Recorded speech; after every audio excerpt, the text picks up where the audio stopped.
On her 18th birthday, Omega Adira anticipated being claimed by her destined mate, the soon-to-be Alpha Peter.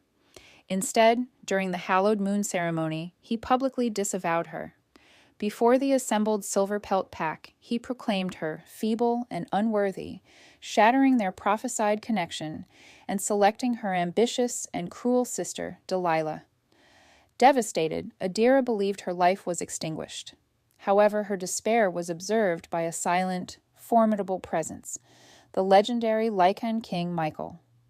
Witnessing the insult to the moon goddess and captivated by the scent of the spurned Omega, he was both incensed and intrigued. Chapter 1. The Omega's Fading Hope. The atmosphere in the great clearing pulsed with an energy that was a blend of enchantment and eager expectation.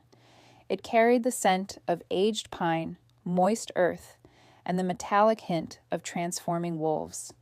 Adira, an Omega of the Silverpelt Pack, occupied her customary position towards the rear. Her palms were damp, her fingers restlessly pleating the coarse fabric of her simple linen gown. Tonight was the moon ceremony. Tonight marked her 18th year. Tonight, she believed, her true life would commence. She attempted to quell her racing pulse, but it hammered against her ribs like a captive bird. For years, an undercurrent of connection had resonated beneath her skin, a silvery filament linking her to him. Peter, the future Alpha. Their fated pairing was the pack's most closely guarded secret, a source of hushed envy, and for Adira, a precarious, fervent aspiration. It was the sole solace that rendered her existence as an Omega, the pack's lowest-ranking member, bearable. Her gaze drifted towards the front of the clearing, where her elder sister, Delilah, stood amidst the pack's elite. Delilah possessed striking beauty, her dark hair shimmering in the lunar glow, her laughter clear and self-assured, as she conversed with other prominent warriors. She had invariably eclipsed Adira, always the favored one, the subject of their parents' praise. Adira felt the familiar, dull ache of inadequacy, yet she suppressed it. Tonight, popularity was irrelevant. Rank held no significance. Only the moon goddess and the destiny she ordained held sway. The pack Alpha, Peter's father, raised his hands. A profound silence descended upon the hundreds of wolves gathered. His deep voice resonated through the night. We honor the moon goddess. We honor the bond she bestows upon us. We secure the future of the Silverpelt Pack. A collective howl erupted from the crowd, causing a nearby deer to flinch, the sound vibrating deep within their bones. The moon ascended higher, a perfect luminous orb of power, bathing the clearing in an ethereal silver and black hue. Adira's breath caught. She could feel it now, the pull. The bond intensified, becoming a tangible cord in her core, drawing her forward. He, too, was sensing it. Peter stepped into the center of the clearing. Peter embodied the ideal Alpha, tall, broad-shouldered, with an innate aura of command that compelled deference. He was the man of her dreams, the one who would finally see her, the one who would elevate her from obscurity to Luna. Peter's eyes swept across the crowd. Adira's heart ceased its rhythm. See me, she pleaded silently, her fingers clenched so tightly, her nails dug into her palms.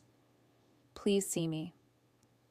His gaze bypassed the front ranks, their fawning admirers, and finally rested directly upon her. He stared, his expression inscrutable, his eyes dark in the moonlight. The clearing seemed to constrict, shrinking until it was merely the two of them. The tugging sensation in her abdomen became an undeniable force. Then his voice, booming with the inherent dominance of his alpha lineage, sliced through the stillness of the night. Adira, he had uttered her name. A dizzying surge of relief and elation washed over her. The hushed whispers surrounding her confirmed it. It was happening. This was it. Come, Peter commanded. Her legs trembling, she complied.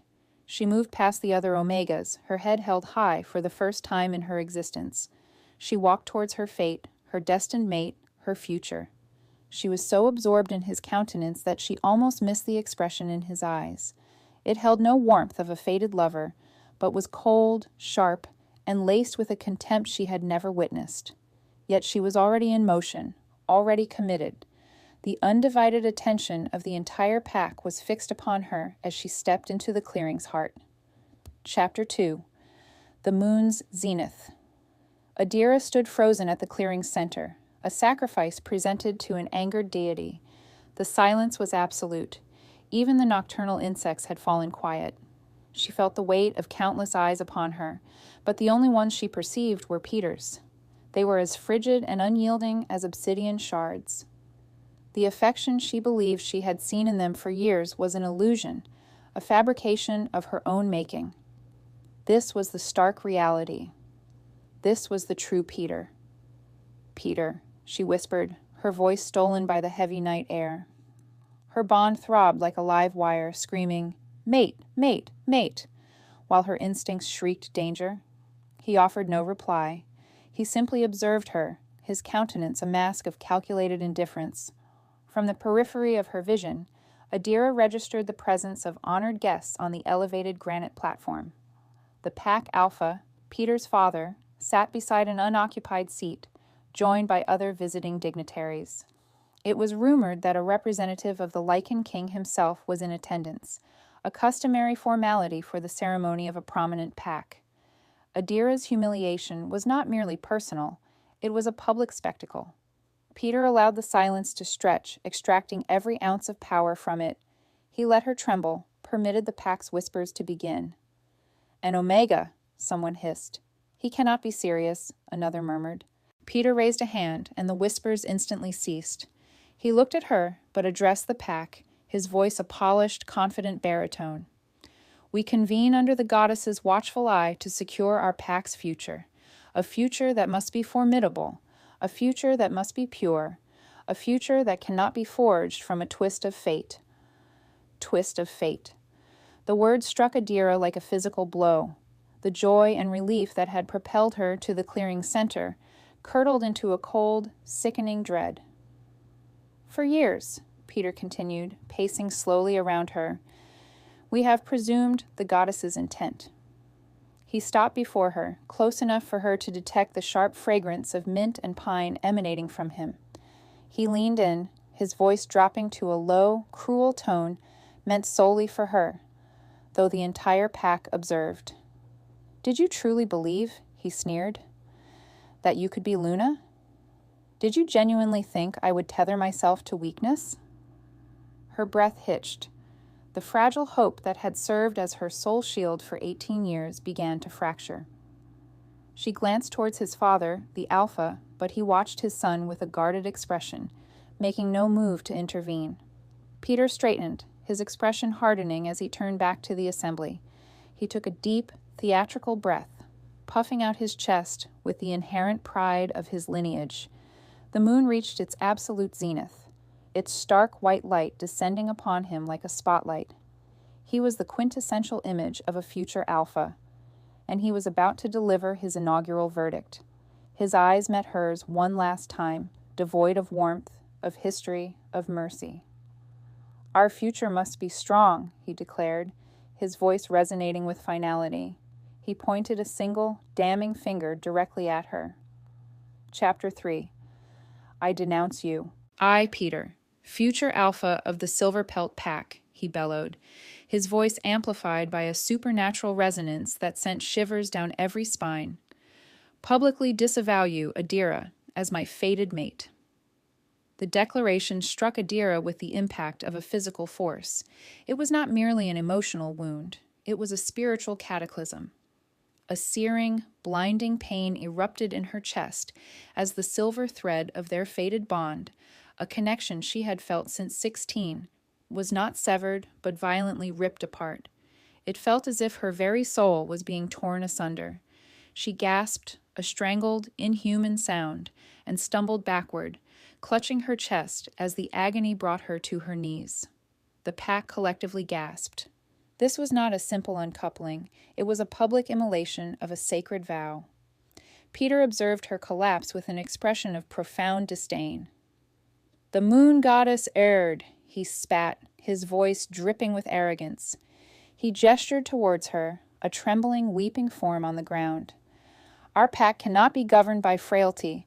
We cannot be represented by this. He sneered, the sound echoing in the horrified silence. She is weak, she is unsuitable, and she is nothing more than an omega. The final word was a curse. The torment in her chest flared, white-hot and blinding. She could not draw breath. The world began to spin, the silver moonlight transforming into a sickly, jaundiced hue. She could now hear the whispers, the initial shock giving way to murmurs of agreement. He was the Alpha. His word was immutable law. If he deemed her weak, then she was weak. If he declared the goddess mistaken, then he must be right. Her world had imploded. The very individual who was meant to be her destiny, her protector, her other half, was the one wielding the blade. She looked upward, desperate, through a veil of tears. She looked at Peter's father, whose face was a mask of stone. She looked at the pack members she had known her entire life, who now averted their gazes, their faces a mixture of pity and contempt. She was utterly alone. She was insignificant. Peter absorbed the sight of her, broken and kneeling before him. A small, satisfied smirk played on his lips. He had achieved his goal. He had divested himself of his fated obligation. But the ceremony was not concluded. The pack still required a Luna. "My pack," Peter announced, his voice once again smooth and self-assured, "deserves a true Luna, a strong Luna, one I have chosen." The pain remained a tidal wave, drowning her. Yet, amidst the torment, Adira registered his words. Her vision blurred. Chosen. He was turning away from her. He scanned the assembled crowd. His gaze landed on someone in the front ranks, among the elite warriors. A triumphant smile illuminated his face. Adira, still on her hands and knees, followed his gaze. He began to move, his intention clear. He was walking towards the one individual she had always cherished, always trusted. He was walking towards her sister. Chapter 4. The Sister's Treachery. Adira's mind, numb and buzzing with the agony of the sundered bond, struggled to comprehend the scene unfolding before her. Peter was not merely approaching Delilah, he was moving for her. Delilah, her beautiful, popular, perfect elder sister, stepped forward from the crowd. There was no surprise etched on her features, no sisterly concern for Adira, whose soul was still hemorrhaging onto the cold earth of the clearing. Instead, a slow, triumphant smile spread across Delilah's face. It was an expression of pure, calculated victory. This was not an unexpected turn. It was a coronation. Peter reached her and without a word encircled Delilah's waist. He pulled her into a deep, passionate, and possessive kiss, right before Adira's eyes, right before the entire pack. It was a brutal public proclamation, a branding. The pack's stunned silence dissolved into a new, bewildered murmur. This was a betrayal beyond all comprehension. Peter broke the kiss, but kept Delilah firmly pressed against his side. He raised her hand, his eyes blazing with pride. "This is your future Luna," he roared. "Delilah, my chosen mate." For a fleeting moment, the pack hesitated. To reject a fated mate was a profound affront to the goddess, but to defy a future alpha was tantamount to pack self-destruction. Slowly, a few scattered claps began, then a few more. Within moments, the clearing was filled with a ragged, uncertain, yet growing ovation. They were aligning with their alpha. They were choosing power over destiny. They were choosing Delilah over Adira. The sound of their applause was a second assault. Adira, forgotten on the ground, felt the last vestiges of her strength drain away. She looked up, her vision narrowing, her breaths coming in shallow, painful gasps. Through the mist of her tears, she saw her sister. Delilah was looking directly at her, over Peter's shoulder, as he nuzzled her neck and accepted the pack's acclaim. Delilah's eyes met Adira's. She did not look away. She held her sister's shattered gaze and smirked. It was a small, vicious, knowing expression that conveyed, "You never stood a chance. He was always mine." The double betrayal, her mate, her sister, was a final, lethal blow. The anguish in her chest, the public humiliation, and the crushing weight of that single, triumphant smirk were more than her spirit could endure. The world began to fade at its edges. Her body, no longer capable of sustaining even her grief, gave way. Adira collapsed, unconscious, onto the damp earth. The last sound she registered was the pack's jubilant cheers for Peter and Delilah. But as her consciousness receded, a new sound pierced through the celebration. It was not a cheer. It was a low, resonant growl that vibrated through her very bones. It was a sound of ancient, cold, and absolute fury. Chapter 5. The Shadow of the King. The cheers for the newly united alpha pair abruptly ceased, choked off in the pack's throats. The air, which moments before had been alive with festivity, grew heavy, frigid, and crackled with palpable dread. That growl had not originated from a silverpelt wolf. It was too deep, too ancient, too imbued with a power that suffocated the very breath from their lungs. Peter's father, Alpha Borin, had been rising to his feet to offer congratulations to his son. A politically necessary, albeit strained, smile graced his lips. He froze. "My son has made his choice," he began, but his voice faltered as the growl reverberated again, this time seeming to emanate from all directions simultaneously. The atmospheric pressure in the clearing plummeted. The silver moonlight seemed to dim, as if a colossal cloud had obscured the moon. A terrifying, ancient power washed over the assembly like a physical wave, pressing down on every wolf. It was pure, unadulterated dominance. Omegas and betas were compelled to their knees. Warriors, and even Peter himself, bowed their heads, their wolves whimpering in submission. Alpha Borin was forced to bend his knee, a profound act of subservience on his own territory. This was not pack authority. It was the authority of the world. Every eye, wide with terror, turned towards the elevated granite platform designated for distinguished guests. A figure was emerging from the profound shadows, stepping into the fading moonlight. He had been a silent observer, a formality. He was now intervening. It was King Michael, the legendary, formidable Lycan King, ruler of all packs, Alpha of Algas, the last of an ancient bloodline. He was a mythical terror whispered to disobedient pups, and he was here. He was tall, clad in dark, austere leathers that made no sound, and he moved with a fluid grace more akin to a predator than a man. His power radiated from him in visible, suffocating waves, but it was his eyes that held the pack captive. They were not the blue, brown, or even yellow hues of a typical werewolf. They blazed with an unnatural, molten gold light, and they were not fixed upon Peter, the new Alpha.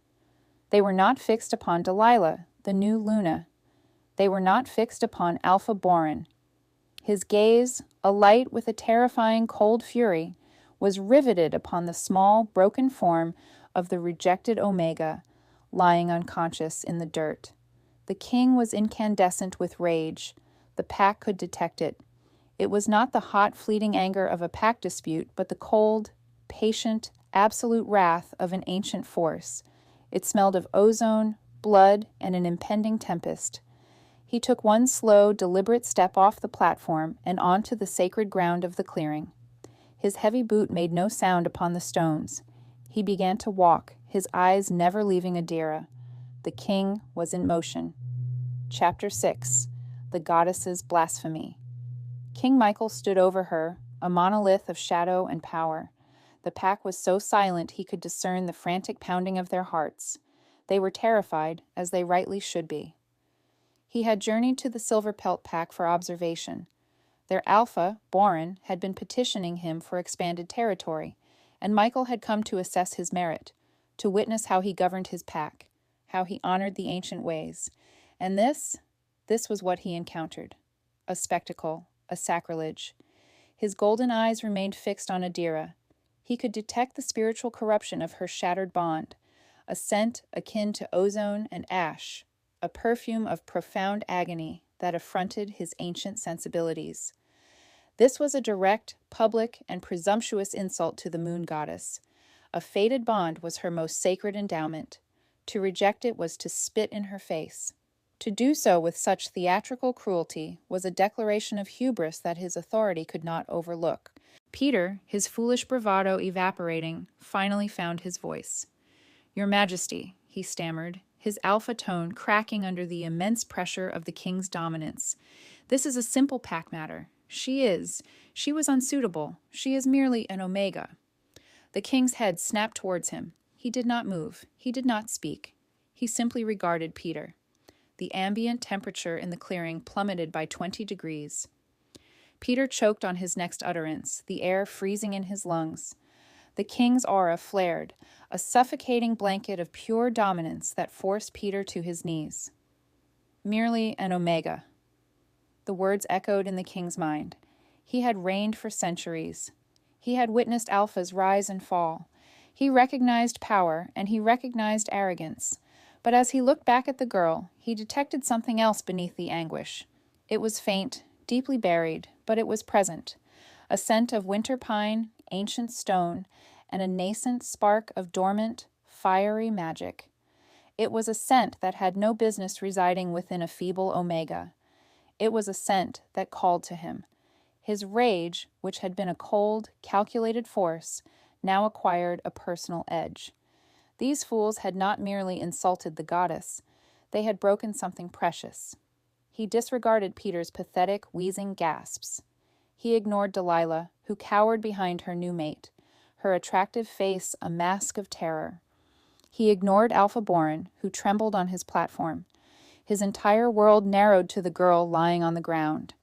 In a movement that sent a tidal wave of shock through the pack, King Michael, the formidable Lycan King, knelt in the dirt. He knelt before the repudiated Omega. He extended a single, black-gloved hand, his motions slow and deliberate. His fingers, instruments of immense death and power, hovered over her tear-streaked face. He brushed a matted strand of hair from her cheek. She was cold, lifeless. "They inflicted this upon you," he whispered, so softly only he could hear. He hooked his gloved hand beneath her chin, his touch firm. "Look at me." Chapter 7. The King's Pact. The command was not a suggestion. It was an ancient decree imbued with a power that bypassed her fractured consciousness and spoke directly to her soul. Adira's eyelids fluttered. She was ensnared in a dark, agonizing void. The pain of Peter's rejection was the sole tangible reality. But this voice, it was a new sun burning through the darkness. She was compelled to obey. Her eyes, dull, glassy, and brimming with unshed tears, opened. They were vacant. She was a vessel. Her spirit already half departed. Her unfocused, broken gaze drifted upward and met his. The world dissolved. It was not a gentle resonance, not a silver thread of destiny. It was a cataclysm, a supernova of fate. The instant her shattered blue eyes met his burning gold ones, a bond detonated into existence. It was a golden, fiery, and furious connection that struck them both with the force of a physical blow. Adira gasped, a ragged, desperate inhalation of air. As the bond, a king's pact, seized her very being, it unleashed a power so vast it was terrifying. It surged from Michael into her, a tidal wave of ancient strength, and it met a tiny, dormant spark deep within her own soul, igniting it into an inferno. For Adira, the agonizing, tearing pain of Peter's rejection was instantly and utterly incinerated. It vaporized as if it had never existed. In its place, this new golden power flooded her, mending the rift in her spirit, sealing the wound in her soul. It was warm, it was absolute, and it was possessive. For Michael, it was a shock that reverberated to his core. He, who had lived for a millennium, who had long presumed his fated mate was lost to time, had found her here now. A broken child, kneeling in the mud, spurned by a pathetic alpha pup. The scent he had detected, pine, stone, and magic. It was her. It was his. His rage, already immense, transformed into a volcanic eruption. This was not merely an insult to the goddess. This was not merely the subjugation of a pack omega. This constituted a direct, deeply personal, and wholly unforgivable assault upon his queen. Adira's gaze, once vacant, suddenly sharpened with focus. She was no longer perceiving a terrifying stranger. She was no longer seeing a king. She was now beholding the other essential half of her very being. The agony had vanished. The bewilderment had dissipated. There was only him. Michael's countenance, previously a stoic facade of frigid fury, contorted into something far more menacing.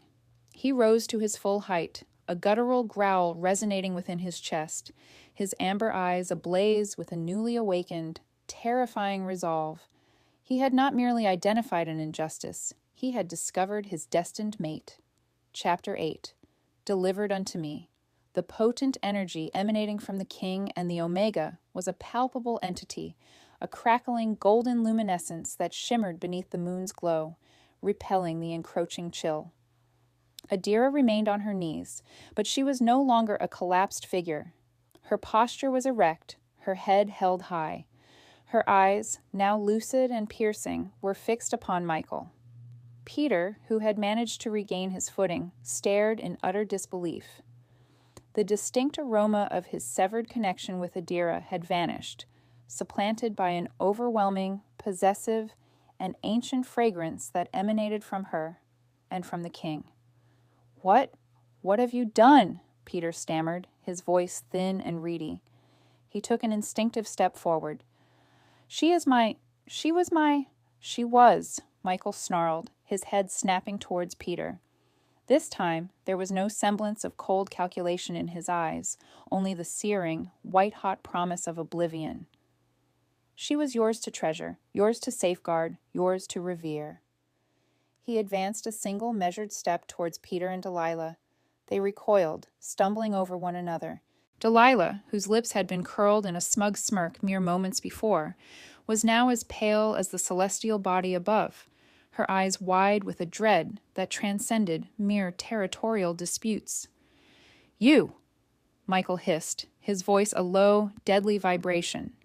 He extended a single finger, clad in a black glove, mimicking the very gesture of repudiation Peter had inflicted upon Adira. "You have spurned your fated path. You have defiled a hallowed union. You have cast aside the one designated for you by the lunar goddess." He paused, a cruel, chilling smile gracing his lips. His gaze then shifted to Delilah, who whimpered and attempted to conceal herself behind him. "You discarded her." Michael's voice dripped with disdain. "For this, for aspiration, for a hollow, worthless shell."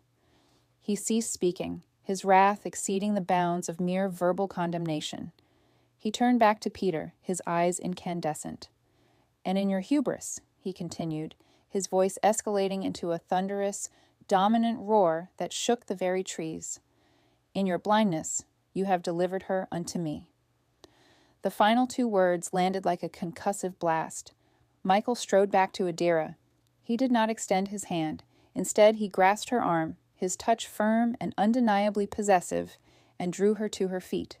He pulled her close, pressing her slender form against his, an unmistakable declaration of ownership. She wavered, her legs still unsteady, but he supported her, his arm an unyielding band of steel around her waist. Peter watched, his mind finally, sluggishly, grasping the enormity of his misjudgment. "No," he whispered, "you cannot. She's an Omega. She's nothing." Michael actually emitted a laugh, a brief, harsh, and chilling sound. He looked down at Adira, his golden eyes momentarily softening as he took in her stunned yet steady gaze. He then turned his head, directing his gaze squarely at the horrified assembly. "Witness," he commanded.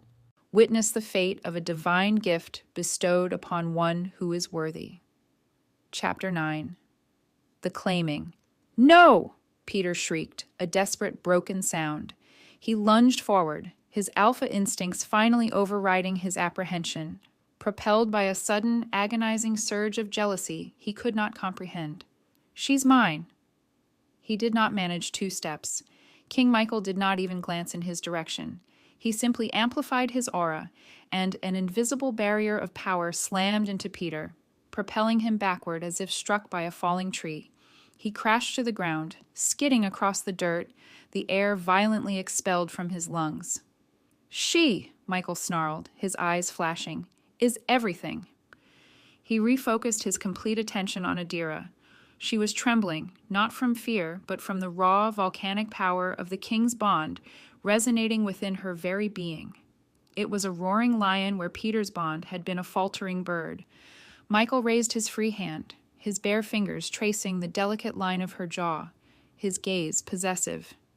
"They will never harm you again," he vowed, his voice a low promise that carried more weight than any formal oath. She believed him. He tilted her head, revealing the pale, vulnerable skin of her neck, precisely where a faded mark should have been. She drew a sharp, sudden breath, her eyes locking with his. There was no uncertainty in his gaze, no hesitation. There was only unwavering conviction. "This is not a choice. This is destiny. You are mine," he growled. He lowered his head. He did not merely nip. He did not simply mark. He claimed. His fangs, longer and sharper than those of any ordinary wolf, extended. He sank his teeth deep into the claiming point, branding her, binding her body and soul to him for all eternity. The instant his fangs pierced her skin, the king's bond detonated. It was not pain. It was a blinding, healing, ecstatic inferno. The last vestiges of Peter's broken bond were instantaneously incinerated. Adira cried out, a sound of pure, unadulterated power. Her bones felt as though they were being reshaped, her blood transforming into liquid gold. The ancient strength of the Lycan lineage surged through her, not as a gift, but as an awakening. It unlocked a latent power that had slumbered within her own bloodline for generations. A visible wave of golden energy erupted from her, a shockwave of pure magic that expanded outward, forcing the entire pack to shield their eyes. Michael lifted his head. His lips were stained with her blood. He licked the wound clean, his tongue sealing the mark, and it healed instantly, leaving behind a new, intricate and glowing golden emblem. The mark of a queen. Adira's eyes, which had begun to well with tears, flew open. The terrified pale blue of the omega had vanished. They were now a brilliant, sharp, and startling sapphire hue, encircled by the same unnatural, burning gold as his. She was no longer Adira, the rejected. She was Adira, the claimed. Chapter 10.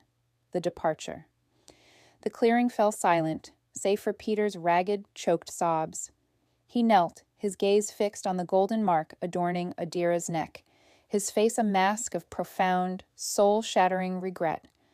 The bond, his bond, was irrevocably gone, and the void it left behind was a black abyss of agony from which he would never recover. Adira stood tall, her hand resting on the king's chest. The world felt new. The colors were more vivid. The scents were overwhelming. She could detect the sour, acidic fear radiating from Delilah. She could smell the acrid, sickening self-loathing emanating from Peter, and beneath it all, she could perceive him, Michael, her mate.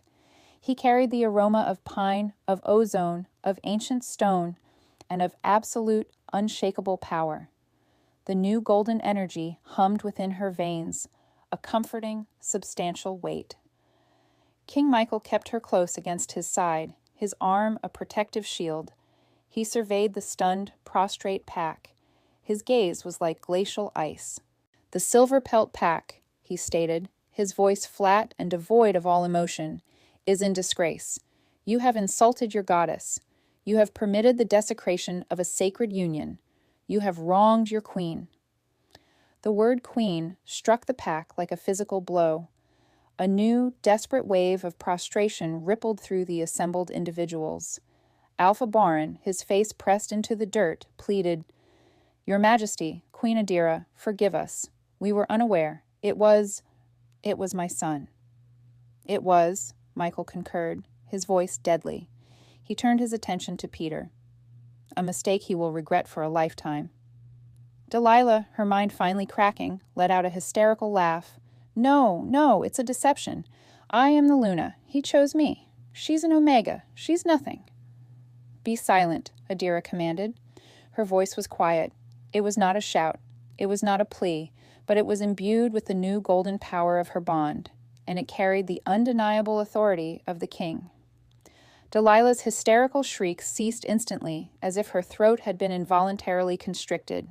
the entire pack flinched. Adira, the Omega, had just commanded silence, and she had received it. Michael looked down at her, a fleeting glint of dark pride in his golden eyes. "There is nothing for you here," he said, his voice softer. "Only for her." Adira surveyed the pack members who had once scorned her. She looked at her sister, who now wept silent, furious tears, and she looked at Peter, the man who had represented her sun and stars, and felt nothing. Only a cold, distant pity. He was pathetic. He was weak. The king was correct. She turned her back on it all, the clearing, her family, her entire existence. She did not feel a single pang of loss. "Come," Michael commanded. He began to walk towards the edge of the forest, and Adira, the formerly weak Omega, walked with him, her steps steady, her head held high. As they moved, silent, black-clad Lycan warriors, the king's royal guard, materialized from the shadows, their golden eyes identical to his. They formed a silent, lethal perimeter around their king and his new queen. Adira took her first step out of the clearing, her hand still resting on her mate's arm, leaving her past to decay. She was heading to the Lycan king's court, a realm of treacherous, ancient power. She was terrified, but as she felt the steady, possessive thrum of the king's bond, she experienced something she had never known before. She felt completely and utterly secure. Chapter 11. The Lycan Court. The journey was a disorienting blur of movement. Adira was half carried, half guided by Michael, through a tear in the fabric of reality, a shadow walk that bypassed the physical world. One moment, she was in the damp, familiar forest of the Silverpelt Pack. The next, she stood on polished black marble so cold it seeped through the thin soles of her shoes. The Lycan King's court was not a fortress constructed upon a mountain. It was a citadel carved from the very heart of one. The ceiling soared hundreds of feet overhead, lost in shadow, supported by massive, unadorned pillars of black stone. Braziers blazed with an ethereal blue fire that cast long, dancing shadows, but offered little warmth. The air was dry and ancient, carrying the scent of dust, ozone, and the overwhelming, territorial aroma of hundreds of powerful, unfamiliar lichens. If the Silverpelt clearing had been a mere stage, this was a pantheon. Her simple linen dress, still bearing the stains of dirt and tears from the clearing, felt like a beggar's rags. The lichens here were adorned in dark, opulent velvets, furs, and leathers. They were all tall, all striking, and all intimidating, and every single one of them had paused to fix their gaze upon her. "His Majesty has returned," a voice proclaimed, but it was superfluous. Every lichen in the vast hall had already lowered themselves into a deep, respectful bow. Michael did not falter, his arms remaining a possessive embrace around her waist. He strode through the parting sea of formidable beings, his boots echoing with sharp, authoritative clicks on the marble. Adira was drawn in his wake, her heart hammering. This was a court of predators. She had been an Omega, the lowest of the low, for her entire existence. Now she was surrounded by beings who stood to an Alpha as an Alpha stood to her. She felt their gazes upon her, a tangible weight of suspicion. She could discern their whispered, sibilant thoughts, a low hum in her mind she could not quite decipher, a new and unsettling faculty.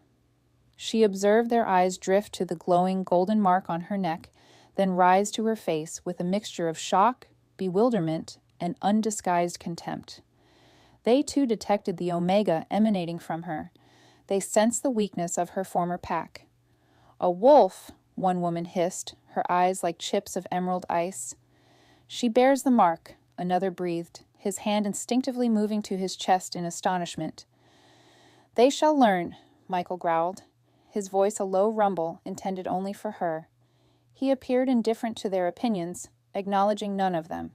He simply continued walking, drawing her towards a colossal, throne-like chair, sculpted from a single piece of obsidian. He finally halted, turning to face the hall, pulling her before him, his back to the throne. He kept her nestled against his chest, his chin resting protectively above her head. He was presenting her. A high-ranking, silver-haired male stepped forward, his countenance a mask of polite inquiry. "Your Majesty," he began, "you were absent for but a day. What is this? Who is this?" The question hung in the air, sharp and perilous. The entire court awaited the answer. Michael's grip on her waist tightened, and she felt the lethal, possessive power thrumming just beneath his skin, poised for release. Chapter 12. A King's Protection. King Michael gazed down at the silver-haired Lycan. Adira recognized him as Lord Valerius, the king's chief advisor, his face a tapestry of aristocratic lines and sharp intellect. "This," Michael stated, his voice flat and absolute, "is Adira, my mate, your queen." A collective, sharp intake of breath hissed through the hall.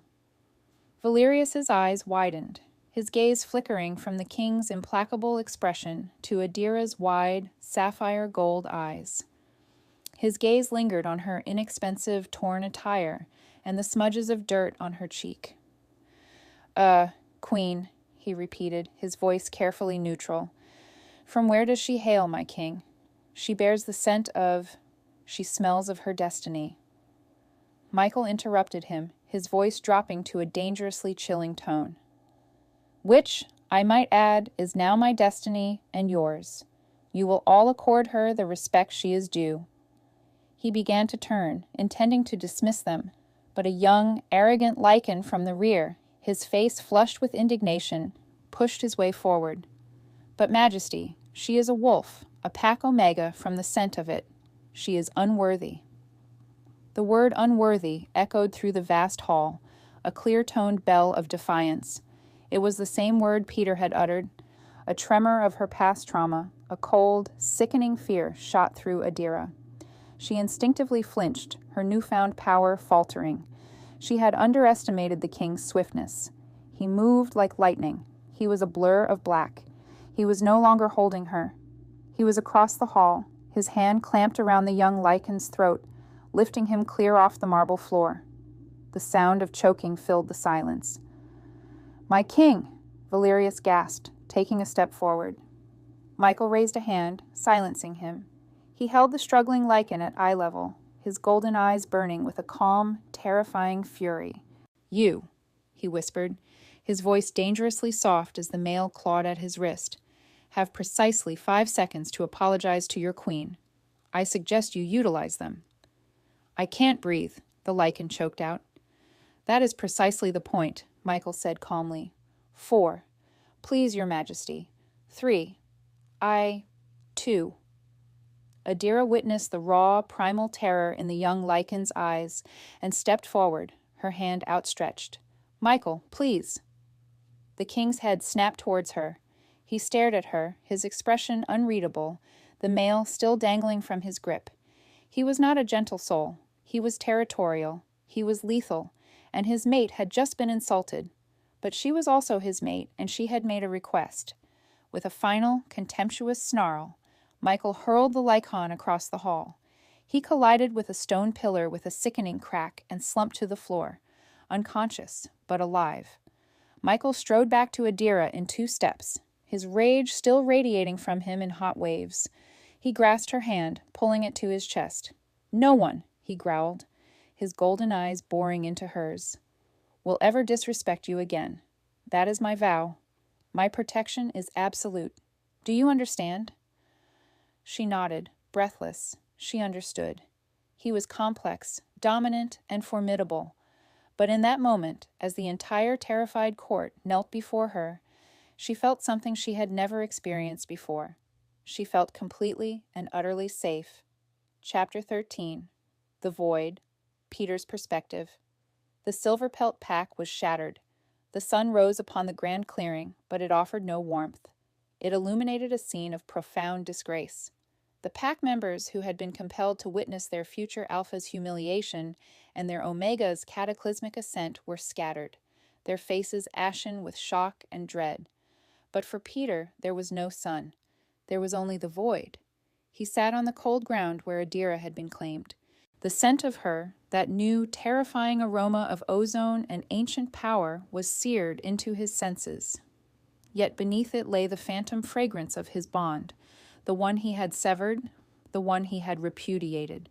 It was a physical, gnawing emptiness, a black hole in his chest where his soul should reside. He had believed that rejecting her would instill a sense of strength, of freedom, of control. Instead, he felt hollowed out, weak, and immeasurably cold. He had amputated his own limb to demonstrate he had no need for it, and now he was bleeding to death.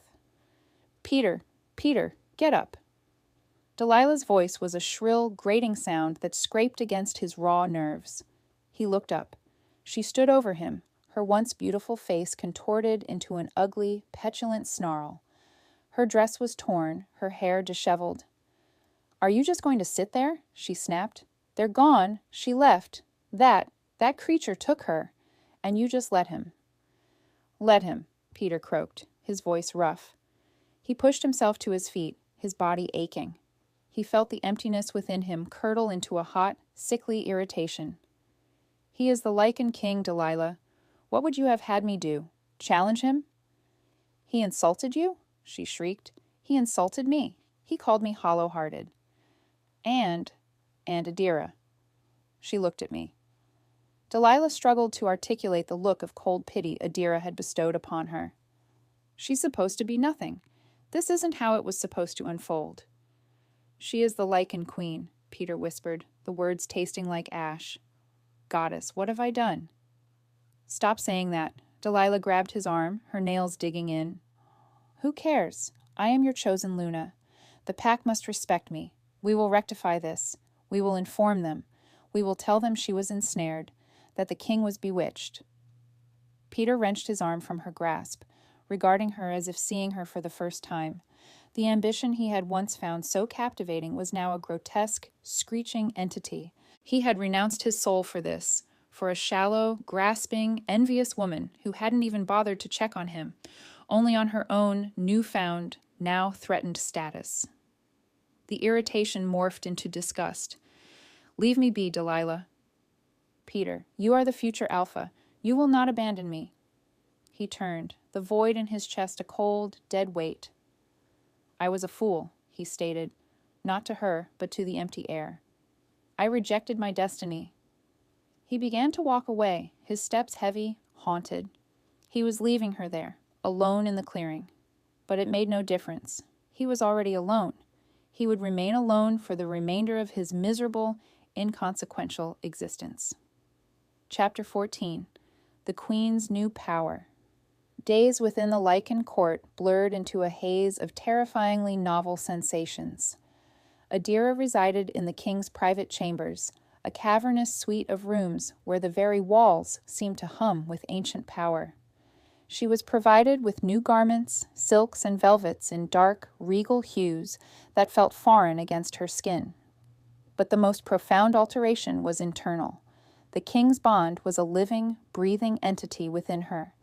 It was a constant, warm presence at the base of her spine, a hum of golden energy that perpetually connected her to Michael. She perceived his moods as if they were her own, a flicker of irritation from the council chamber, a wave of dark satisfaction as he delivered a verdict, a low, thrumming possessiveness whenever he was in her vicinity. Her own senses were heightened to an extraordinary degree. She could detect the scuttling of a spider 100 yards distant. She could smell the deception on a courier before he even uttered a word, and she was strong. She had inadvertently shattered a solid oak table when a serving girl had startled her. This new power, however, was raw and unsettling. She was a queen, yet she felt like a child wielding a blade. Tonight she was alone, pacing the cold marble floor of her chambers. Michael was engaged in a closed council session, addressing the political repercussions of his return. Adira was restless, the silence of the fortress pressing in on her. She stepped out onto the precipice, a dizzying ledge hewn into the mountainside. The wind shrieked, whipping strands of hair across her face, yet a strange warmth enveloped her, negating the chill. Before she saw him, she felt him, not the crunch of footsteps, but a sudden, visceral tug at her core, like a silken cord tightening. He was near. Michael emerged onto the balcony, discarding his thick fur-lined mantle. He had emerged from a council session that had stretched for 6 hours, and exhaustion etched deeper lines around his eyes. "You ought to be resting," he stated, his voice devoid of inflection, a simple observation. "I can't," Adira confessed, turning to face him. "Everything is too overwhelming." He nodded, a silent understanding passing between them. He moved to stand beside her, his presence a palpable shield against the gale. "The connection is stabilizing. It is awakening your innate lineage. The Omegas of the Silverpelt Pack were not always as docile as they are now. Your ancestors possessed great strength." "I don't feel strong," she whispered, her gaze falling to her hands. "I feel fragile." A beat of silence stretched. Then he reached out, not with the possessive grip of a ruler, but with a surprising tenderness. He took her hand, his own much larger and warmer, engulfing hers. "You are not fragile," he assured her, his voice a deep resonance. He lifted her hand, turning it over. "You have an unyielding spirit within you, Adira. It has simply been awaiting the right catalyst to ignite." He traced the lines on her palm, the simple contact sending a surge of liquid warmth through her. His golden eyes met hers, the weariness replaced by a familiar, potent fire. His gaze drifted to her lips. "You are not an Omega," he rumbled, a possessive edge to his tone. "You are not weak. You are mine." He drew her closer, and Adira's heart pounded, not with apprehension, but with a novel, exhilarating anticipation. She was beginning to truly comprehend him. Chapter 15. The Poison of Envy. Delilah's Perspective. Delilah peered at her reflection in a small, fractured mirror. The Silverpelt Alpha house was meant to be a palace, not this glorified log cabin. She was supposed to be a Luna, revered and envied. Instead, she was an outcast. Her existence felt like a grim reality. The pack, paralyzed by fear of the Lycan King's retribution, treated her with a chilling, distant disdain. They held her responsible, murmuring that her ambition had brought them all into disrepute. Alpha Baron, Peter's father, had confined them both within the pack house, his countenance a perpetual mask of icy fury. And Peter was the worst of them all. He was like a phantom. He spoke little, spending his days in brooding introspection, his gaze lost in what he termed the void. He would not touch her, regarding her with a revulsion that compelled her to cry out.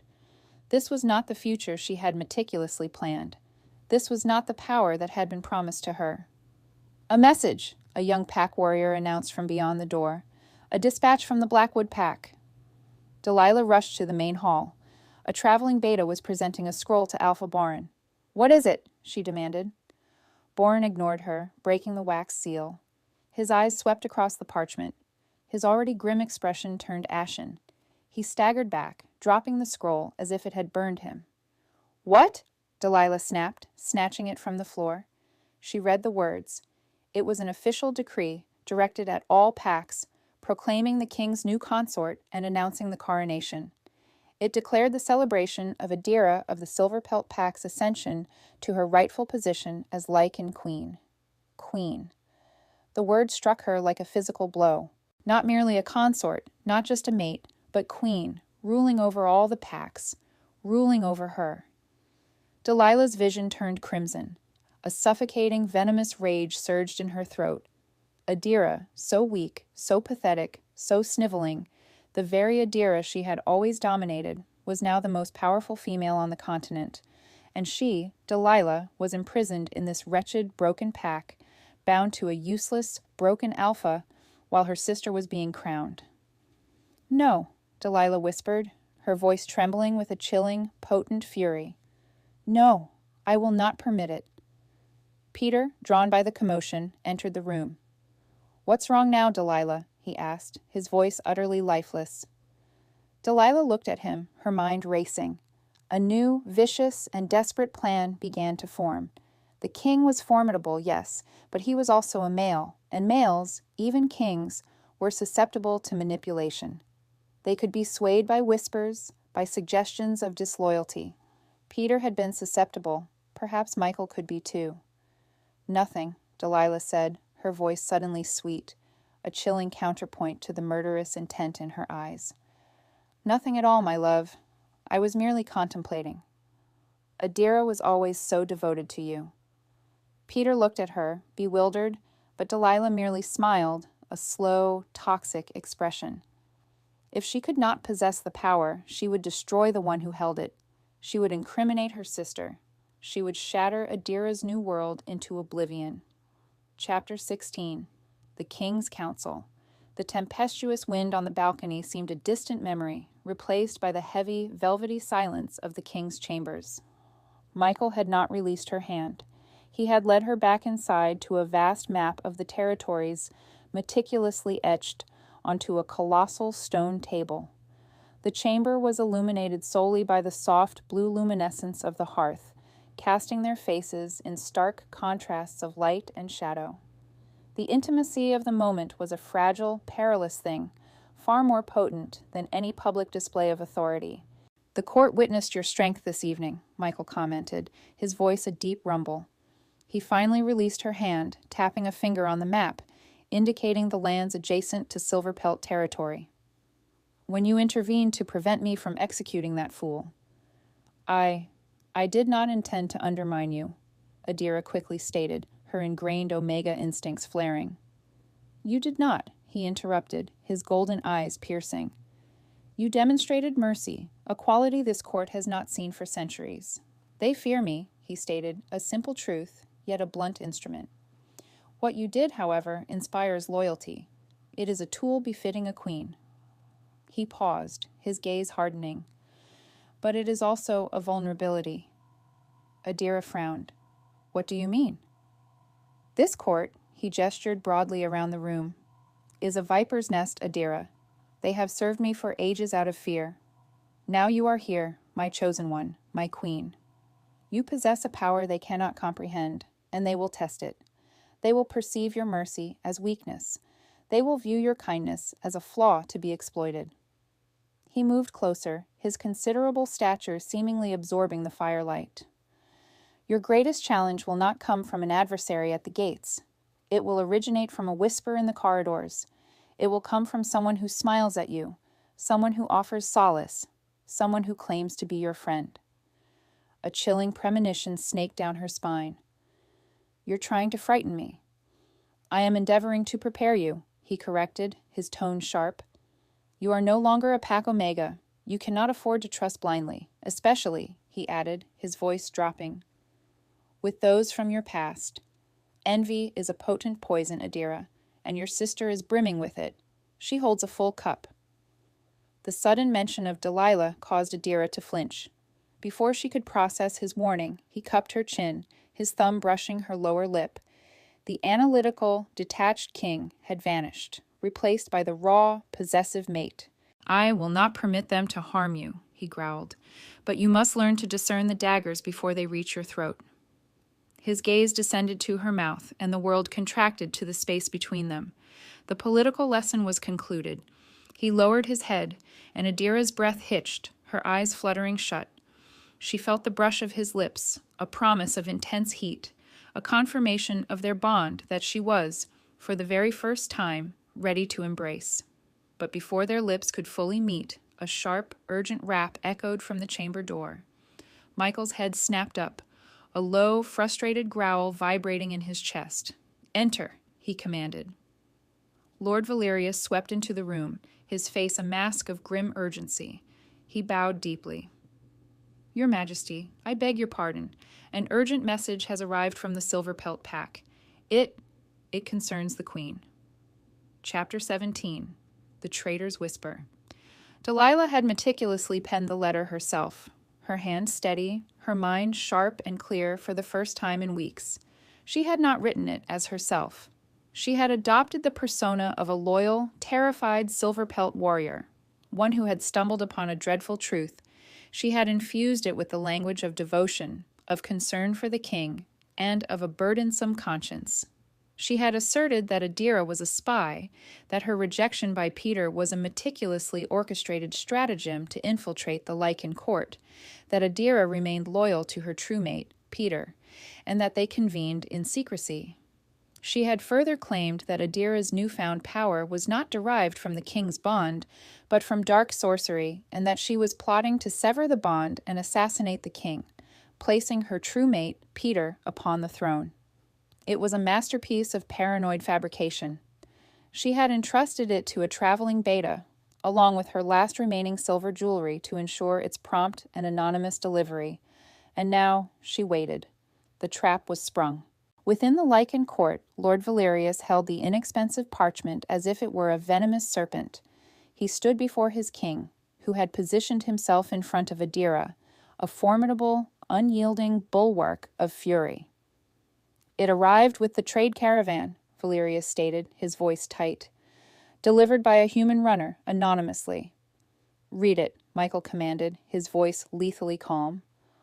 Adira clasped her hands together, the king's admonition about whispers echoing in her mind.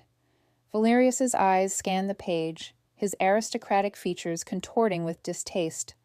"She is not what she appears, Your Majesty. The rejection was a fabrication, a performance designed to solicit your sympathy. Her bond to Alpha Peter is not severed. They plot against you. She is a serpent. She will be your demise." Valerius faltered, unable to continue. The silence in the chamber was absolute, oppressive, and suffocating. Adira felt the blood drain from her face. It was so utterly, sickeningly Delilah. It was the identical tactic, a public deception to isolate her, to paint her as treacherous, and it had succeeded with Peter. Her newfound, fragile confidence began to erode. "Michael," she whispered, her voice trembling. Michael did not look at her. He extended his hand to Valerius. "Give it to me." He took the parchment, his golden eyes scrutinizing the words, his face an unreadable mask of stone. He read it once, then a second time. Adira's heart pounded so fiercely she feared it would shatter her ribs. This was the trial. This was the dagger he had warned her about. She could feel the weight of his suspicion, his doubt, a cold pressure against their bond. He had called her merciful. He had called her strong, but he was also a king, an ancient, ruthless sovereign who had been forewarned of vipers, and a perfectly crafted lie had just been introduced into his den. He slowly refolded the parchment, his movements deliberate. He turned, his golden eyes finding hers. They were not warm. They were not the eyes of her mate. They were the cold, assessing, ancient eyes of the Lycan king. He believes it, she thought, a cold, sickening wave of despair washing over her. Just like Peter, he believes it. Chapter 18. The seeds of doubt. The king's silence was a living, breathing entity in the room. Adira's legs felt weak. She had been torn from her home, thrust into a world of predators, and the one person who was her anchor, her protector, now regarded her as if she were a stranger, as if she were the falsehood Delilah had so artfully painted. "Michael," she tried again, her voice gaining strength, desperation evident. "You know me. You feel the bond. You know that isn't true." "What I know," Michael stated, his voice a low, dangerous rumble, "is that you were, for 18 years, devoted to another male, a male you believed was your destiny." He turned away from her, pacing toward the hearth. "What I know is that your sister is consumed by an envy so fierce it could reduce the world to ash. She is capable of this deception." "Then you believe me," Adira cried, a surge of relief making her feel lightheaded. "But I also know," he continued, turning back, his face a mask of cold calculation, "that a lie is only perilous if it is allowed to fester." He held up the parchment. "This traitor's whisper was not intended solely for me. It was delivered to Valerius. By now, the entire court is privy to its contents." Adira's stomach plummeted. She understood, the murmurs she had overheard upon her arrival. Omega, weak, wolf, these would now be superseded by a new one. Traitor. "They are already suspicious of you," Michael declared, confirming her fear. "You are an outsider, a wolf, an Omega who has become a queen. They want to believe this. It would restore order to their world." "So what do we do?" Adira asked, her newfound regal bearing crumbling. She felt like the 18-year-old Omega again, trapped and powerless. How do I combat this? You cannot simply execute me. No, Michael conceded, his eyes unreadable. I cannot. He looked past her at Lord Valerius, who observed his king with a hawk-like intensity, awaiting his command. The accusation has been made public. Therefore, the proof of its falsehood must also be public. A new wave of cold dread settled over Adira. This was not a private matter between mates. This was a political trial. They believe you are a spy for the Silverpelt Pack, Michael stated, his voice devoid of emotion. They believe your heart belongs to your former mate. They believe your sister is your accomplice. She's no accomplice, Adira burst out. She's the one who wrote this. Perhaps, Michael mused. And perhaps you are a brilliant deceiver. I cannot simply inform the court that you are innocent. I must demonstrate it. We must have a trial. Adira stared at him, her mind racing. A trial here, amidst this court of vipers who already harbored animosity towards her. Then I will testify, she declared, lifting her chin. I will tell them the truth. No, Michael said, his word absolute. You will not. They will. A slow, cold realization dawned on Adira. A chill settled over her that had nothing to do with the mountain air. Michael, what are you going to do? He looked at her, his golden eyes blazing with the cold fire of a king rendering judgment. I am going to bring the entire malignancy here and excise it at its root. Valerius, he commanded, dispatch a royal summons to the Silverpelt Pack, Alpha Borin, his son Peter, and Lady Delilah. They are to present themselves to my court within 3 days for the public trial of their queen. Chapter 19. The King's Decree. The decree was issued with the force of a thunderclap. It was not a request, it was a royal summons, conveyed by the king's own imperial guard. Their black and gold armor presented a formidable sight within the struggling Silverpelt territory. The news spread through the Lycan court with the rapidity of wildfire. The king, in his cold sagacity, was not dispatching his new consort in secrecy. He was subjecting her and her accusers to a public trial. Adira was confined to her opulent chambers, a prisoner. Michael had not visited her since the decree. He was, as Lord Valerius had politely informed her, attending to preparations. She was isolated, left alone with the court's whispers and the cold, sickening dread in her stomach. She attempted to feel him through the bond, but he was shielded. His presence was a distant, cold star. He was not her mate at that moment. He was the king, her judge. Her newfound confidence had evaporated, replaced by the lingering ghost of the Omega she had once been. Peter had readily accepted Delilah's falsehoods without a shred of evidence. Michael, her powerful, ancient mate, was now demanding a public trial. Was he merely a more calculating iteration of Peter? Was he, too, merely seeking a pretext to discard her, an unsuitable Omega? The doubt was a corrosive poison, weakening her, causing her to question the very reality of the king's bond. On the 3rd day, she was dressed by silent attendants in a gown of deep midnight blue velvet. It was heavy and regal, yet it felt like a shroud. Lord Valerius appeared at her door, his countenance impassive. The king is seated, Your Majesty. Your pack has arrived. He led her through the echoing, hushed halls. The court was not assembled in the great hall, but in the amphitheater of judgment, a vast, open-air arena carved into the stone, reserved for matters of high treason. The entirety of the Lycan nobility was present, thousands of them, their cold, appraising gazes fixed upon her as she proceeded to the center. Michael was there, seated upon a colossal throne of black granite. He was not her Michael, he was the Lycan king, a figure of formidable, ancient majesty, his face a mask of cold iron. He did not look at her, and then she saw them. To the side, appearing diminished and pathetic beneath the weight of the court's power, stood the remnants of her past. Alpha Borin, his face pallid and drawn. Peter, who resembled a walking corpse, his eyes hollow, the void in his soul palpable to all. And Delilah, arrayed in her finest attire, a defiant, albeit slightly tattered, green gown. Upon seeing Adira, she displayed no fear. She appeared neither cowed nor intimidated. A slow, venomous, and utterly triumphant smirk spread across her face. She genuinely believed she had achieved her objective. She was convinced she had trapped the king and queen, and that vindication was imminent. "The trial commences," Michael's voice boomed, striking the stone and reverberating across the arena. His golden eyes, as cold and distant as the moon, finally settled on her. "Queen Adira stands accused of treason, of conspiring with her former pack to assassinate the king. We shall hear the evidence. Bring forth the accuser." Chapter 20. The Return to Silverpelt. "There is a complication, Your Majesty," Valerius stated, his voice low, just as the trial was about to commence. He leaned toward the throne.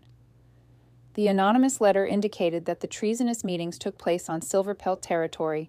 The accusers, the accused, they claimed that only a trial held on the land of the alleged crime would be fair. Adira's head snapped up. She observed Delilah whispering urgently to Peter, who then spoke to his father, who nodded in agreement. It was a deliberate maneuver. "They believe you will not abandon your fortress," Valerius murmured. "They believe this is a means to delay, to demand an unfair trial." A dangerous glacial silence descended. Michael's eyes narrowed, fixed on the small, defiant cluster of Silverpelt wolves. Delilah's smirk persisted. She believed she had discovered a loophole. "They are mistaken," Michael declared, his voice a low, lethal promise. He rose from his throne, a towering, formidable figure. The entire amphitheater gasped. "The trial will not be held here." He pointed a single, black-gloved finger at the Silverpelt delegation. "This began in their territory. It will conclude in their territory. We ride for the Silverpelt Pack now." The journey was a tense, agonizing blur. Adira rode beside the king, but they were surrounded by his imperial guard. They were not mates. They were a judge and his prisoner. The Silverpelt trio was transported under heavy escort. Their faces displayed a mixture of bewilderment and, in Delilah's case, burgeoning confidence. She interpreted the king's dramatic move as a sign of his uncertainty, a tactic to appease the other packs by demonstrating fairness. As they breached the shadow fold and entered the grand clearing, Adira's breath caught in her throat. It was precisely as she had left it, yet it seemed diminished. The entire Silverpelt pack was already assembled, compelled to be there by the king's vanguard. They were kneeling, their faces pressed to the earth, trembling in terror. This was the same ground, the same moon, now a pale crescent in the sky, the same audience, yet she was transformed. Michael dismounted, his black cloak sweeping behind him. He did not occupy the Alpha's platform. He strode directly to the center of the clearing, the very spot where Peter had rejected her, the very spot where Michael had claimed her. The ground there seemed to hum, permanently imbued with their combined power. "Here," he boomed, his voice rolling over the terrified pack, "we shall uncover the truth." He turned to the guard, his voice like cracking ice. "Bring forth the accuser, and bring forth the accused." Adira was led forward, her heart pounding. She stood on one side of the king. On the other, Delilah was shoved forward by a guard. She stumbled but regained her footing, her eyes blazing with righteous false fury. "I am no accuser," she cried, playing her role. "I am a victim. We all are. Of her." Her finger, quivering with a profound and theatrical intensity, jabbed towards Adira. "She has ensnared him," she declared. "A viper in our midst." Adira met her sister's accusatory stare. The tremor of apprehension that had gripped her vanished, supplanted by a chilling, gathering fury. This confrontation would not be a mere repetition of past indignities. "And on what grounds?" Michael inquired, his voice a deceptive balm of composure. "Where is your evidence?" "It is here," Delilah stammered, her meticulously crafted strategy crumbling under the unexpected pressure. "In the correspondence." "The anonymous letter?" Michael probed further, a dangerous, silken undertone now coloring his inquiry. "The very one you penned?" Delilah's countenance paled considerably. "What? No, I would never." Then the king announced, a slow, unnerving smile unfurling across his features. "You shall not object, I trust, to the presence of an additional witness." He shifted his gaze towards the periphery of the assembled company. "The beta traveler you compensated with your mother's silver. Summon him to the forefront." Chapter 21. The Sister's Ordeal. 2 members of the king's esteemed imperial guard escorted the beta traveler into the heart of the clearing. He was a gaunt, visibly agitated wolf, his eyes wide with stark terror as he found himself the sole focus of attention. Delilah's face drained of all color. She shot a desperate, panicked glance at Peter, but he remained fixated on the ground, lost in his own internal abyss, utterly unaware of the unfolding drama. I do not recognize this individual," Delilah shrieked, her voice betraying her composure with a pronounced crack. "This is a ruse, another fabrication. She has bewitched him, just as she has ensnared your mind, your majesty." She turned towards Michael, her hands clasped in a posture of desperate, disingenuous supplication. "My king, you are renowned for your fairness. You must perceive the truth. I witnessed it myself. I observed them convening in secret near the ancient river." Peter's inner turmoil was palpable. He still felt the lingering resonance of their former connection. "And she," Delilah continued, her voice gaining a sharper edge, "she exploited it. She dangled promises of power before him. She offered him your throne." Adira remained silent, her own features ashen, yet her expression was one of unyielding resolve.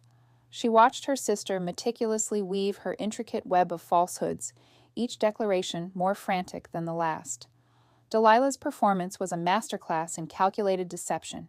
She wept, she accused, she implored. She painted a vivid, damning portrait of a treacherous Omega, still hopelessly devoted to her original mate, cunningly manipulating a grieving Alpha and a newly enthralled king. The members of the Silverpelt Pack were utterly captivated. The hushed murmurs commenced anew. It seemed to make a perverted kind of sense. Why else would the king have taken her in? She must have exerted some form of enchantment upon him. Delilah, sensing the sway she held over the crowd, grew increasingly audacious. "She is a spy," she bellowed, her accusatory finger, still trembling, now pointed directly at Adira. "She is a traitor to her own kin, and a serpent entwined with you." I attempted to issue a warning. This anonymous letter was my sole recourse. My life was in peril. "Afraid of her?" Delilah concluded, her chest heaving, tears coursing freely down her cheeks. She presented the image of a deeply wronged, tragic heroine. Her final, desperate gambit had been played. The clearing fell into a profound silence, the palpable tension of physical weight. Every gaze, both Lycan and Wolf, was fixed upon the king, awaiting his definitive pronouncement. Michael remained motionless for a prolonged, agonizing moment, his face an impassive stone mask. He allowed the accusation to hang in the air, permitting its venom to permeate the atmosphere. Adira's heart pounded erratically, a cold dread seeping into her very being. He had to believe her. At last, the king turned his cold, golden eyes, not towards Delilah, nor the terrified Beta, but directly upon Adira. "You have heard the allegations," his voice boomed, entirely devoid of any warmth. "What is your response, Queen Adira?" Chapter 22. The Unraveling. Adira surveyed her sister, the pack that had once ostracized her, and the man she had once held dear. Then her gaze settled upon her king. She stepped forward, her regal blue gown trailing elegantly across the dusty ground. When she spoke, her voice was no longer the hesitant whisper of an Omega. It was the clear, resolute, and resonant tone of a sovereign. "I declare," she stated, her voice ringing with authority, "that she is deceitful." Delilah emitted a sharp, ostentatious gasp of disbelief. "Naturally, you would deny it. Where is your evidence, sister?" "I have no need to present it," Adira asserted, her gaze unwavering. "She is correct," Michael's voice interjected, cutting through the charged atmosphere. He advanced, his eyes locked onto a now visibly faltering Delilah. because you already possess it." He then turned his attention to the trembling beta traveler. "Relate to this assembly what you conveyed to my guards when they apprehended you en route. Inform them of the individual who entrusted you with the letter." The beta, caught within the king's unwavering golden gaze, sank to his knees. It was her," he stammered, his finger quivering as he pointed towards Delilah. "Lady Delilah. She bestowed upon me a silver pendant, claiming it was her mother's, along with a considerable sum of coin. She instructed me to deliver the letter to the Lycan court, ensuring I asserted it originated from a loyal warrior." Delilah recoiled as if physically struck. "He is fabricating. He conspires with her. This is a joint scheme. She has coerced him." "Silence," Michael commanded, his roar resonating with immense power. The force of his decree was a tangible blow, sending Delilah staggering and collapsing onto the hard-packed earth. "You accuse your queen of clandestine meetings with her former attendant by the ancient river." A bold assertion, one that would necessitate corroborating witnesses. I am the witness," Delilah cried out from her prone position. "Are you indeed?" Michael inquired, a slow, predatory smile gracing his lips. He found the unfolding scenario immensely satisfying. "This is a remarkably compelling accusation, particularly considering that throughout the entire duration since my queen and I departed this territory, your chosen mate, Alpha Peter, has been under the unceasing, covert observation of my Imperial Guard." Peter's vacant eyes snapped upward. The Alpha gasped, his complexion turning a ghastly ashen hue. "He has not ventured from the pack house in 3 weeks," Michael continued, his voice a purr of lethal nonchalance. "He has not engaged in any private conversations. He has spent his days, and I quote directly from my guard's report, languishing in a state of profound and pathetic self-pity. He has met with no one, least of all my queen." The revelation landed with the crushing finality of a guillotine's blade. The entire pack stared, stunned into silence. Delilah's carefully constructed charade was not merely a falsehood, it was an impossibility. Michael then turned to Adira, and for the first time in many days, the austere judicial facade dissolved. His golden eyes blazed with a fierce, possessive pride. He had not for a single moment credited her fabricated story. He had merely orchestrated the grand stage for his adversary to orchestrate her own downfall. Delilah began to sob, a raw, broken, animalistic sound. No, it was meant to succeed. It worked on Peter. It was supposed to work on you." She had just confessed, inadvertently sealing her own fate. The clearing watched in horrified disbelief as she confirmed her own treason. The trap had never been intended for Adira. It was a snare set for Delilah, and she had walked directly into it. Chapter 23. The Alpha's Remorse. "It worked on Peter." The words echoed in the stunned, horrified silence, resonating with far greater impact than any thunderous roar. Peter gazed at Delilah, at the pitiable, weeping figure sprawled on the ground. It was the unvarnished truth. He hadn't merely been a fool. He had been a pawn, a weak, arrogant, and easily manipulated instrument in her desperate, jealous machinations. The sting of rejection, the humiliation of renouncing his destined mate, the erosion of his own self-worth, it had all culminated in this very moment. The cold, lifeless void within his chest ignited, not with anger, but with a searing, boundless self-loathing. He had been weak. He had allowed this insidious poison to convince him that his own destiny was somehow unsuitable. "Peter," Delilah whispered, her voice fractured with despair. She began to crawl towards him, her hands extended in a gesture of abject pleading. "Peter, please, tell them you love me, not her. Tell them you chose me, please." He recoiled from her touch, as if she were afflicted with a terrible contagion. He looked at her, truly looked at her, and the image of the beautiful, admired woman he had once chosen had evaporated. In her place stood a sniveling, treacherous stranger, her face streaked with dirt, her eyes wide with a madness he now found utterly repulsive. His voice, when he finally spoke, was devoid of life. "You," he stated, the word laden with a venom that surprised even himself, "are a blight." Delilah froze, her hand suspended in midair. "You manipulated me," he continued, his voice rising, imbued with a bitter, broken strength. "You poisoned my mind against my fated. You aided me in destroying my own soul, all for the prospect of becoming the Luna of a fractured pack. And when that ambition was not fully realized, you attempted to annihilate her once more." He glanced past Delilah, his gaze settling upon Adira. She stood beside the king, bathed in a new, cool aura of authority, her sapphire and gold eyes observing him with a pity more profound than any animosity. In that instant, he grasped the full magnitude of all he had squandered. He perceived the strength he had dismissed as weakness. He recognized the honor he had deemed inappropriate. He saw the queen he had so foolishly rejected.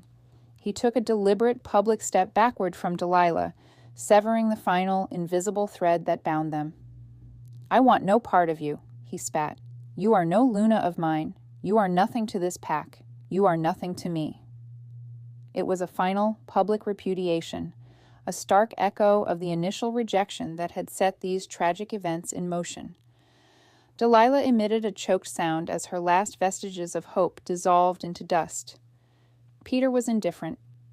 He turned his complete attention to Adira. He did the only thing that remained for him to do. He dropped to his knees, bowing his head in the dust before the woman he had cast aside. "My queen," he choked out, the words tearing at his throat with raw anguish. I was a fool. I was blinded, arrogant. I rejected my destiny. I am truly sorry. This burden of regret will be mine forever."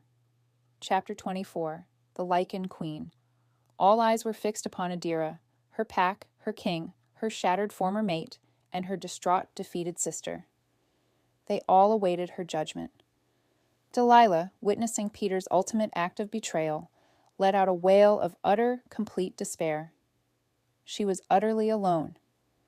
She scrambled across the dirt, her fingernails digging into the ground like a desperate, cornered animal. She clutched at the hem of Adira's midnight blue gown, her grip frantic. "Adira, Addie, please," she sobbed, her once beautiful face now a grotesque mask of mucus and tears. "Please, you are my sister. You must find it in your heart to forgive me. I did not understand. I was consumed by jealousy. I was simply so jealous. Please." The proud, popular Delilah, who had once smirked dismissively over Peter's shoulder, was now a groveling, broken creature at her feet. The entire Silverpelt Pack bore witness, observing the absolute and final reversal of power. Adira looked down at her sister. She felt the cold wind sweeping across the clearing, the very same wind that had chilled her to the bone on the night of her profound rejection.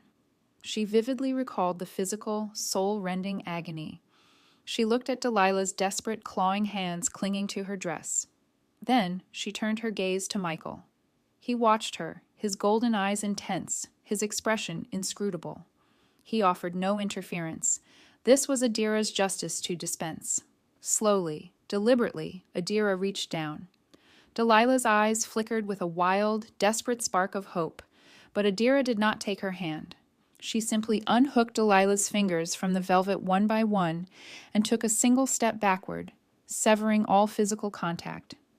"No," Adira stated. Her voice was not loud. It was not filled with anger. It was quiet, cold, and definitive, carrying the ancient authority of the Lycan lineage.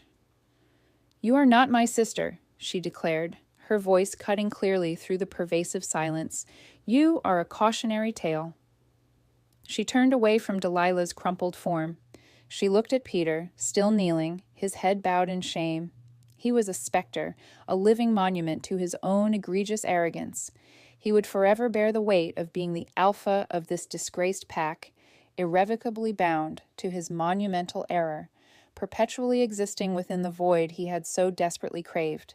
That was a sentence far more profound than any she could have decreed. She had confronted her tormentors.